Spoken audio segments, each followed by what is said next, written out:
Alright, welcome back. I'm Hiro. This is my Glaive and Greatsword class. We're going to be covering weapons that are 6 feet or less. This one here is 6 feet. For weapons longer than 6 feet, I will discuss them a little bit in the mass combat section at the end of the class. First off, I want to give shout outs to Duke Tomiki and Duke Mark de Arundel. These two gentlemen have greatly influenced me as I've tried to develop my own fighting style. I'm going to put a YouTube playlist of stuff from Dukes Tomiki and Mark in the description for this video. Please go watch that playlist. It'll be really helpful for you. If you like fighting with a longsword in cut and thrust, then a lot of the stuff in this class will probably be relevant to that. And I've got a YouTube playlist of HEMA longsword stuff that you can check out. I'll put that link in the description as well. So I fight with a glaive basically the same way I fight with a greatsword. So almost all the techniques I'll go over in this class are interchangeable between the two. So essentially what that means is when I'm fighting with a glaive, I keep my hands relatively close on the weapon. I don't spread them really wide the way some other fighters do. I keep them relatively close so that the glaive behaves more like a greatsword. It also makes offside shots easier because if your hands are too wide, then you have to slide your hands to do offside shots. If you're used to fighting with a 9-foot spear, I fight 9-foot spear a lot, but don't treat a glaive like it's just a shorter spear, because there's a lot more to it than that. Next thing, shoulders and hips are killing blows. So if you hit your opponent in the shoulder or the hip, then that's a kill instead of a limb. But it's actually dependent on your opponent knowing that rule, and not everyone knows the rule book as well as they should, so try to spread the knowledge. When you're fighting with a great weapon, try to keep your hands kind of relaxed and soft. There are a lot of techniques that you can't do if you have a hammer grip on your weapon.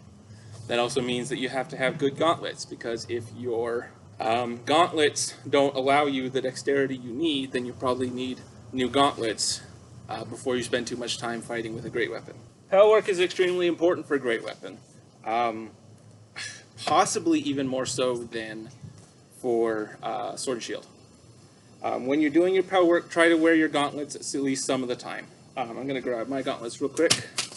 So I use these modified hockey gloves. They're not very good, but they work well enough. Even though they're bulky, I can still do everything that I need to with them. And so this comes back to what I said earlier about making sure that you have good gauntlets that will allow you to do the techniques that you need. Another thing, when you're doing your power work, generally you don't just want to stand in range and throw shots. You want to get used to moving in and out of range. So start out of range, move in, throw a shot, and then move out of range again. That will get you used to movement, because movement's very important with a great weapon. Construction concerns. Back edge shots, I consider back edge shots to be extremely important. A lot of fighters neglect them, but they shouldn't. So, put 2 edges on your weapons, even though a lot of historical weapons only had 1 edge. Edge alignment is really important.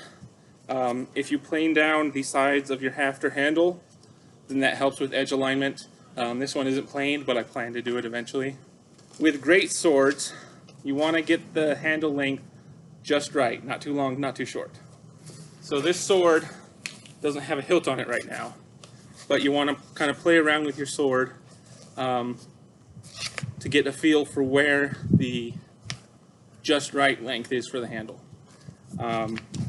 You also want a pommel weight. I think everybody knows that already, but I wanted to mention it explicitly just in case anybody didn't know. You want pommel weight. For this one, I've actually got weights drilled inside the handle. Having a pommel weight also affects how long the handle should be for it to feel right. When you put a crossguard on your greatsword, you want the crossguard to be relatively light. If it's too heavy, then that throws off the weight distribution of the weapon and makes it clumsy and slow. A lot of fighters really like the aluminum crossguards, and while they look nice, they're really kind of too heavy. Duke Mark recommends stiff rubber tubing, like washing machine or dishwasher hose, because it's both stiff and lightweight. Glaives. I like glaives because they're relatively simple to construct. Some fighters like to build up the blades of their glaives. I just use rattan and tape. Most historical weapons had blade length of around 18 inches or so. I'm talking like glaives and fauchards and naginata, those kind of things. I find that in our sport, longer blades are better. I prefer a length of around 60% handle to 40% blade. The reason why is it makes it easier to do close-in stuff without having to choke up on the weapon. So I can still hit someone 2 feet away with my blade, even though I'm using a 6-foot weapon. If you want to put hooks or protrusions on your weapons, that lets you hook enemy shields or weapons. But that also means that sometimes when you're spearing with your glaive, it will, so like if you got a winged spear or something, when you're spearing with it, the protrusions can get hooked on stuff when you don't want them to. Because of that, I prefer not to put hooking protrusions on your weapon, or on my weapons rather, because I find that they were getting hooked more often than not when I didn't want them to. If you do put hooks or protrusions on your weapons, I recommend you keep them relatively small, because the bigger the protrusions get, the more the weapon starts to behave like a ranseur or a partisan or a speedum instead of a glaive, which is really, those are really different weapons. This should be obvious, but I'm going to explicitly mention it anyway, but different length weapons handle differently. If I've got my 6-foot glaive here and this one is 4'8", these behave very differently, even though they're both glaives. If you think about it, if you were used to using a one-handed sword with a 30-inch blade, and for whatever reason you had to switch to, say, a 22-inch blade, then that is going to take a little bit to get used to the shorter weapon. Similarly, if you were used to using like a 5'6" Greatsword and had to switch to like a 4'6" longsword, then that's going to take some getting used to. 90% of the time, you can use the same shots and techniques regardless of weapon length. So going back to these two, I will practice the same shots with both of these weapons when I'm doing my pelvic. The real difference is between weapon lengths is not in the shots you throw, but in keeping range and measure, and also you have to count for longer weapons are slower, not only because they're heavier, but because the longer moment arm means that it requires more force to accelerate to the same speed. I'm going to go over weapon length a little bit more as we go over single combat and mass combat later in the class. A few other random thoughts. Fighting from your knees with a great weapon sucks. Fighting with one arm with a great weapon sucks. Because of that, if I'm in single combat and I lose a limb, sometimes I will yield the fight. Not always, but sometimes, just because I don't enjoy fighting one-armed or on my knees. Last thing is butt spikes. Even though I put butt spikes on all of my glaives, I rarely use them anymore. I used to use them more often, but now I've learned better close range techniques, so I don't feel like I need my butt spike as much. If you do use butt spikes, I recommend that you aim for the face. So you want to aim for your opponent's face as opposed to their torso or a limb. 2 reasons why. Number one, you're more likely to get the opponent to take that hit. My experience with butt spikes is if you hit somebody in the torso or a limb, they don't usually recognize that they've been hit. And second, it's more historically accurate. Very few weapons, historical weapons, had an actual like spike on the butt end that was capable of penetrating armor.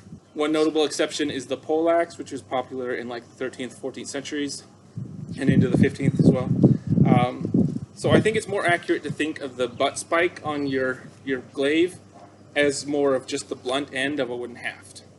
And so in the SAA, our calibration standards are supposed to be based on Norman armor. So like a Norman conical helm, chain hauberk with a gambeson underneath, leather arms and legs.